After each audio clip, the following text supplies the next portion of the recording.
हजारों सालों से नूह के आर्क की कहानी टाइम में गूंजती रही है। ये एक बड़ी बाढ़ की कहानी है, एक बहुत बड़े जहाज की जिसे जीवन बचाने के लिए बनाया गया था और अराराट के पहाड़ों पर एक आखिरी रेस्टिंग प्लेस की। सदियों से यह सिर्फ एक स्टोरी से रिमाइंडिंग आ रहा है।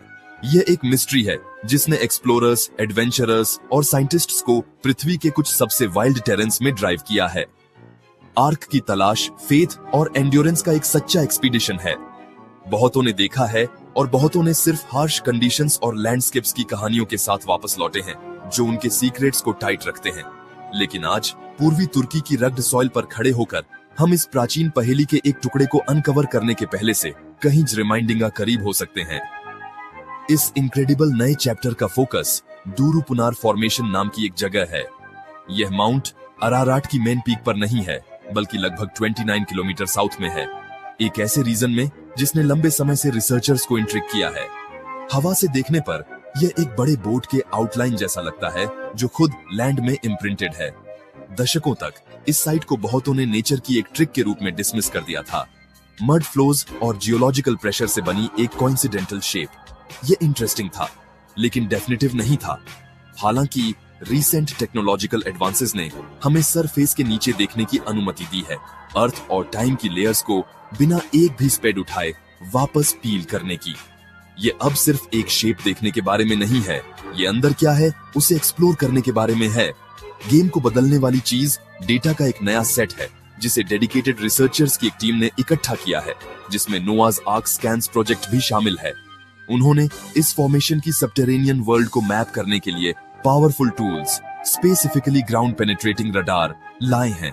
यह टेक्नोलॉजी ग्राउंड में डीपी तक सिग्नल्स भेजती है और वापस बाउंस होने वाली इकोस को रीड करती है, जिससे नीचे छिपे हुए का एक डिजिटल ब्लूप्रिंट बनता है। इन लेटेस्ट सर्वेस के रिजल्ट्स जो रिसेंट ईयर्स में कंडक्ट किए गए हैं, सांस लेने लायक हैं। उन्होंने एक ग्लोबल कन्वर्सेशन को फिर से शुरू कर दिया है। दुरुपुनर साइट को क्यूरियोसिटी के फ्रिंजेस से सीधे एक सीरियस साइंटिफिक और हिस्टोरिकल इन्वेस्टिगेशन के सेंटर में खींच लिया है। यह एक ऐसा पल है जो आपके आर्म्स पर बाल खड़े कर देता है। नूह के आर्क की खोज हमेशा एलिमेंट्स और स्केप्टिसिज्म के खिलाफ एक लड़ाई रही है। इसके लिए रेजिलियंस की जरूरत होती है, डिसअपॉइंटमेंट का सामना करने की इच्छा और सच्चाई को खोजने की अटूट ड्राइव, चाहे वह कुछ भी हो। यहाँ टर्किश हाईलैंड्स की स्टार्क ब्यूटी में हवा एंटीसिपेशन से भरी हुई है। प्रीलिमिनरी फाइंडिंग्स कुछ एक्स्ट्रा ऑर्डिनरी सजेस्ट करती हैं, एक ऐसी स्ट्रक्चर जो सिंपल जियोलॉजिकल एक्सप्लेनेशंस को डिफाई करती है। हम एक पोटेंशियल डिस्कवरी की कगार पर हैं जो ह्यूमैनिटी के सबसे पुराने और सबसे प्रोफाउंड नैरेटिव्स में से एक को वैलिडेट कर सकती है। जर्नी अभी खत्म नहीं हुई है, लेकिन इस नई जमीन पर पहले क्रूशियल स्टेप्स उठाए जा चुके हैं और दुनिया देख रही है। असली एक्साइटमेंट तब शुरू होती है जब आप ग्राउंड पेनेट्रेटिंग रडार द्वारा प्रोड्यूस की गई इमेजेस को देखते हैं। ये सिर्फ एक अस्पष्ट एनोमेली नहीं है। स्कैन्स ने जमीन के नीचे दबी एक बड़ी मैन मेड स्ट्रक्चर की एक रिमार्केबली क्लियर और डिटेल्ड पिक्चर रिवील की है। सबसे चौंकाने वाला फैक्ट इसका साइज है। ऑब्जेक्ट की लंबाई लगभग 515 फीट है। यह डायमेंशन आर्क के बाइबलिकल डिस्क्रिप्शन से लगभग परफेक्ट मैच है, जिसे 300 क्यूबिट्स के रूप में दिया गया है। एक क्यूबिट के प्राचीन मेजरमेंट के आधार पर यह लगभग 515 फीट के बराबर होता है। इन प्राचीन स्पेसिफिकेशन से इतनी सटीक रूप से मेल खाने वाली एक सबटेरेनियन ऑब्जेक्ट को खोजना, अगर यह सिर्फ एक चट्टान है तो इसे हल्के में कहें तो एक एक्स्ट्रा ऑर्डिनरी कोइंसिडेंस है। सिर्फ आउटलाइन से भी गहरा जाकर GPR data distinct internal features दिखाता है जिन्हें नेचुरल फेनोमेना के रूप में एक्सप्लेन करना मुश्किल है। स्कैन्स में पैरेलल लाइंस और एंगुलर स्ट्रक्चर्स दिखाई देते हैं जो इंटरनल वॉल्स और कंपार्टमेंट्स का सुझाव देते हैं। रिसर्चर्स ने एक सेंट्रल कॉरिडोर की पहचान की है जो स्ट्रक्चर की लंबाई में चल रहा है, जिसमें पार्टीशंस ब्रांचिंग ऑफ हैं, जिससे अलग अलग स्पेस बनते हैं। इमेजेस में कई लेयर्स या डेक्स भी दिखाई देते हैं जो हल शेप्ड फॉर्म के भीतर स्टैक्ड हैं। यह लेयर्ड कॉम्प्लेक्सिटी बाइबल और कुरान दोनों में दिए गए अकाउंट्स से खूबसूरती से मेल खाती है, जो आर्क को 3 डिस्टिंक्ट लेवल्स के रूप में डिस्क्राइब करते हैं। एक बोट शेप खोजना एक चीज है, लेकिन एक बोट शेप खोजना जिसमें कमरे और डेक्स भी हों, वह पूरी तरह से अलग चीज है। एविडेंस सिर्फ डिजिटल नहीं है। टीम ने फॉर्मेशन के अंदर और आसपास की सॉइल और चट्टान से फिजिकल सैंपल्स भी लिए। इन सैंपल्स के एनालिसिस से और भी इंट्रीगिंग क्लूज मिले। उन्हें अनऑर्गेनिक मटेरियल के एलिवेटेड लेवल्स मिले जो सड़ी हुई लकड़ी की प्रेजेंस के अनुरूप थे। साथ ही पोटेशियम की हाई कंसेंट्रेशंस भी मिली। हालांकि यह एक लकड़ी के वेसल का डेफिनेटिव प्रूफ नहीं है, लेकिन ये वही केमिकल फिंगरप्रिंट्स हैं जिनकी आप उम्मीद करेंगे अगर एक विशाल लकड़ी की स्ट्रक्चर हजारों सालों से उसी जगह पर पेट्रिफाइड या डीके हो गई हो।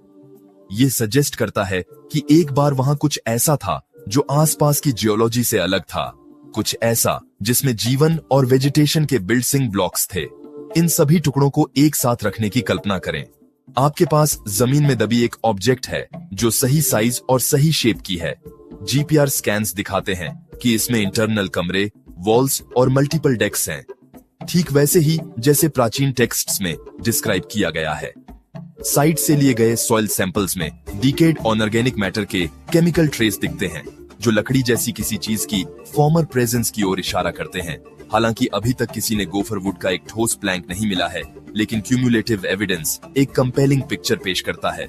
यह साइट को एक जियोलॉजिकल क्यूरियोसिटी से बदलकर एक प्राइम आर्कियोलॉजिकल कैंडिडेट में बदल देता है, जिसकी बहुत बहुत करीब से जांच की मांग करता है। लंबे समय से मेन स्ट्रीम साइंटिफिक कम्युनिटी के पास दुरुपुनर साइट के लिए एक सीधा साधा एक्सप्लेनेशन था। यह एक सिंक लाइन था। जियोलॉजिकल टर्म्स में यह एक नेचुरल फॉर्मेशन है जहां चट्टान की लेयर्स टेक्टोनिक प्रेशर के कारण नीचे की ओर मुड़ गई हैं, जिससे एक बोट लाइक शेप बनी है। जियोलॉजिस्ट्स ने आर्ग्यू किया कि यह फीचर मड और वोल्केनिक चट्टान से बना था, जो इस रीजन के टर्बुलेंट सीस्मिक हिस्ट्री के साथ पूरी तरह से कंसिस्टेंट था। दशकों तक यह एक्सेप्टेड व्यू था। बोट शेप को पैरेडोलिया का एक क्लासिक एग्जाम्पल माना जाता था। हमारी ह्यूमन सी टेंडेंसी रैंडम अरेंजमेंट्स में फैमिलियर पैटर्न्स जैसे चेहरे या ऑब्जेक्ट्स को देखने की। यह एक कंपेलिंग नेचुरल इल्यूजन था, लेकिन फिर भी एक इल्यूजन था। हालांकि नोआज आर्क स्कैन्स टीम से नया जीपीआर डेटा उस सिंपल एक्सप्लेनेशन के काम में एक बड़ा स्पैनर डाल दिया है। नेचुरल जियोलॉजिकल फॉर्मेशंस जैसे सिंक्लाइंस आमतौर पर मेसी और इर्रेगुलर होते हैं। वे आमतौर पर perfectly straight lines, sharp right angles और इवनली स्पेस्ड इंटरनल चैम्बर्स नहीं बनाते हैं। लेटेस्ट स्कैन्स में देखी गई स्ट्रक्चर्स ज्योमेट्रिक रेगुलरिटी और सिमेट्री का एक ऐसा लेवल दिखाती हैं जो नेचर में एक्सेप्शनली रेयर है। रिसर्च टीम का आर्ग्यूमेंट ये है कि ये पैटर्न्स आर्टिफिशियल कंस्ट्रक्शन के इंडिकेटिव हैं। नेचर कर्व्स और कैओस के साथ बिल्ड करती है, इंसान लाइंस और एंगल्स के साथ बिल्ड करते हैं। उन्होंने जो मैप किया है वह एक ज्वालामुखी के काम से कहीं रिमाइंडिंग एक बिल्डसर के काम जैसा लगता है। इसने साइंटिफिक कम्युनिटी के भीतर एक भयंकर लेकिन फैसिनेटिंग डिबेट को जन्म दिया है। एक तरफ आपके पास जियोलॉजिस्ट्स हैं जो स्केप्टिकल रहते हैं, यह चेतावनी देते हुए कि जीपीआर डेटा को गलत तरीके से इंटरप्रेट किया जा सकता है।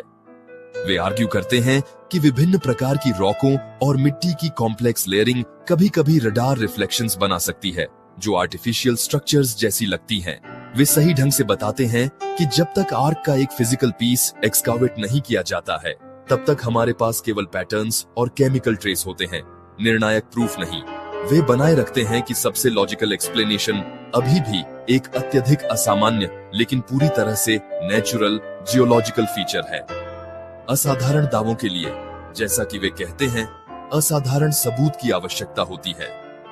दूसरी तरफ ग्राउंड पर रिसर्चर्स हैं जिन्हें वैज्ञानिकों और आर्कियोलॉजिस्ट्स की बढ़ती संख्या का समर्थन प्राप्त है, जो मानते हैं कि कोइंसिडेंस की संख्या इतनी बड़ी हो गई है कि इसे अनदेखा नहीं किया जा सकता। सटीक dimensions, internal chambers, layered structure और केमिकल एनोमलीज सभी एक नेचुरल ओरिजिन से दूर इशारा करते हैं।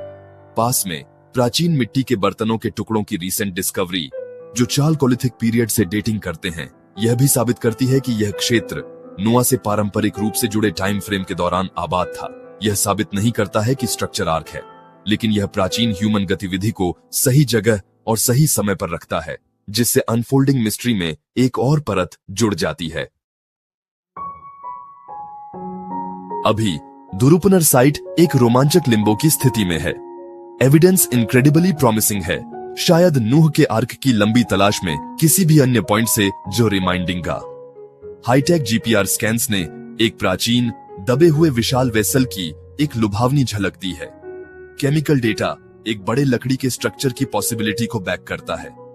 फिर भी यह याद रखना क्रूशियल है कि हम फिनिश लाइन पर नहीं हैं। हमारे पास एक बहुत डिटेल्ड मैप है, लेकिन हमने अभी तक खजाने को नहीं छुआ है। साइंटिफिक प्रोसेस स्लो और मेथोडिकल है और अगले स्टेप्स सबसे क्रिटिकल हैं। कम्युनिटी डिस्कशन और डिबेट से भरी हुई है। कई फेथ वाले लोगों के लिए ये फाइंडिंग्स एक ऐसी कहानी की एक पावरफुल अफर्मेशन है जिसे वे प्रिय मानते हैं। यह पॉसिबिलिटी कि आर्क का एक फिजिकल रेमनेंट मौजूद है, प्राचीन नियरबाइट को हमारी मॉडर्न वर्ल्ड से जोड़ने वाले एक ब्रिज जैसा लगता है। इसके विपरीत कई स्केप्टिक्स और साइंटिस्ट्स सावधानी बरतने का आग्रह करते हैं, सभी को याद दिलाते हुए कि हमारे पास पहले भी झूठे अलार्म बज चुके हैं। वे एविडेंस को एक इंटरेस्टिंग एनोमेली के रूप में देखते हैं जिसे और इन्वेस्टिगेशन की जरूरत है, लेकिन वे इस बात से दूर हैं कि यह लेजेंडरी वेसल है। बिलीफ और स्केप्टिसिज्म के बीच यह हेल्दी टेंशन ही है जो अच्छे साइंस को आगे बढ़ाती है। यह सुनिश्चित करती है कि एविडेंस के हर टुकड़े का कठोरता से टेस्ट किया जाए। इन्वेस्टिगेशन का फ्यूचर अब क्या होता है उस पर निर्भर करता है। रिसर्च टीम एक्सप्लोरेशन के रिमाइंडिंगा एडवांस्ड स्टेजेस के लिए प्लानिंग कर रही है, जिसमें शायद केयरफुल कोर ड्रिलिंग शामिल होगी। यह प्रोसेस उन्हें साइट को व्यापक नुकसान पहुंचाए बिना स्ट्रक्चर के अंदर से फिजिकल सैंपल्स निकालने की अनुमति देगा। कल्पना कीजिए कि एक कोर सैंपल निकाला जा रहा है जिसमें पेट्रिफाइड वुड, प्राचीन मेटल फिटिंग्स या अन्य नॉन नेचुरल मटेरियल शामिल हैं। वह स्मोकिंग गन होगी, निर्णायक प्रूफ जिसका दुनिया इंतजार कर रही है। ये फ्यूचर एक्सपीडिशंस जो आने वाले सालों के लिए प्लान किए गए हैं, इस मिस्ट्री को एक बार और हमेशा के लिए सुलझाने की कुंजी रखते हैं। निष्कर्ष में, जबकि दुरुपनार से फुसफुसाहट एक तेज और कंपेलिंग कॉल में बदल गई है, फाइनल वर्डिक्ट अभी तक लिखा नहीं गया है। एविडेंस ने सुई को इम्पॉसिबल से प्लॉसिबल की ओर मोड़ दिया है और यह अपने आप में एक स्मारक शिफ्ट है। हमारे पास एक बोट शेप्ड एनोमेली है, सही डायमेंशंस की, जिसमें इंटरनल स्ट्रक्चर्स मैन मेड दिखते हैं और मिट्टी जो सड़ी हुई लकड़ी की ओर इशारा करती है। उम्मीद स्पष्ट है, लेकिन जब तक पहेली का एक फिजिकल टुकड़ा प्रकाश में नहीं लाया जाता, तब तक शानदार स्ट्रक्चर मशीन में एक भूत बना रहता है, एक लुभावनी डिजिटल इमेज। तलाश जारी है और डेटा के हर नए टुकड़े के साथ हम यह जानने के एक कदम और करीब आते हैं कि क्या इतिहास का सबसे बड़ा जहाज तुर्की की मिट्टी के नीचे दबा हुआ हमारा इंतजार कर रहा है।